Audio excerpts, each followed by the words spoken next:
ত্রিপুরা উচ্চ আদালতের বার অ্যাসোসিয়েশনের নির্বাচন অনুষ্ঠিত হয় শনিবার। মোট 11টি আসনের জন্য 27 জনের মধ্যে প্রতিদ্বন্দ্বিতা হয়। এদিন সকাল থেকে আইনজীবীরা শান্তিপূর্ণভাবে নিজেদের ভোটাধিকার প্রয়োগ করেন। এবারের নির্বাচনে লড়াই হয়েছে বাম কংগ্রেস জোট এবং বিজেপি গোষ্ঠীর আইনজীবীদের মধ্যে।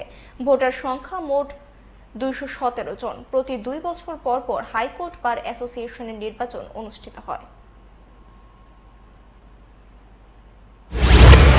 ত্রিপুরা হাইকোর্ট বার অ্যাসোসিয়েশনের যে দ্বিবার্ষিক নির্বাচন 2024-25 এবং 25-26 নির্বাচন আজ 10 আগস্ট অনুষ্ঠিত হচ্ছে। আমাদের মোট ভোটার সংখ্যা হচ্ছে 217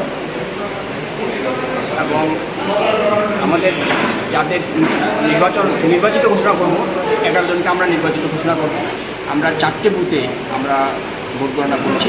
4টে বুথে প্রত্যেকটা বুথে মানে 1 নম্বর 2 নম্বর 3 নম্বর বুথে ভোটার হচ্ছে 55 জন আর 4 নম্বর বুথে ভোটার হচ্ছে 52 জন। আমাদের ভোট চলবে 2টা 12 মিনিট। 2টা 12 মিনিটের পরে আমরা কোনো ভোটারকে ভোট জানাতে অ্যালাউ করব এবং আজকেই আমরা ভোট গণনা শুরু করব। ভোট গ্রহণের পর এবং যারা নির্বাচিত হবেন আমরা ঘোষণা করে দেব কারা কারা কোন পদে জয়ী হয়েছে। पंख मिल जाते हैं ख्वाब वालों को, आड़ते हैं जिंदगी सवर ले, ऊंची ऊंची उड़ाने मुस्काने, उस मीठे पल का भरोसा तू कर ले। जिंदगी में कुछ बनो है टेक्नो।